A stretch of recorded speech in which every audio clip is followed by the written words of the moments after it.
Many times I'm asked by parents in the office, what are the problems that we should see and at what ages should we see them at? Um, Certain problems could benefit from an earlier approach to orthodontics. For instance, if you think about the relationship between the upper and lower jaw, the upper jaw behaves like a door frame that accepts the door closing into it.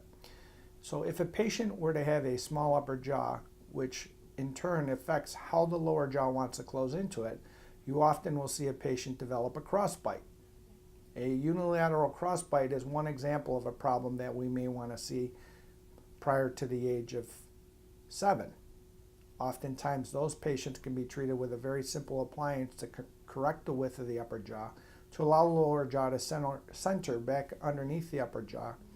and contribute to the future growth being more favorable.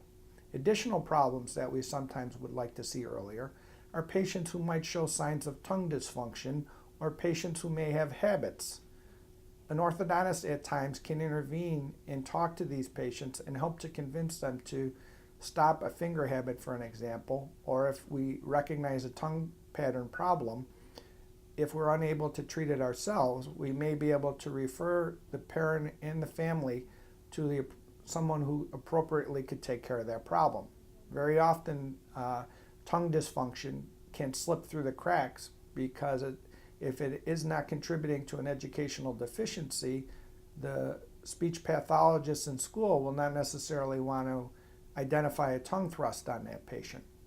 So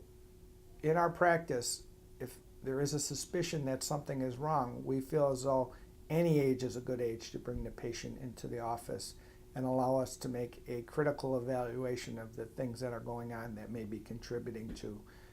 a poor oral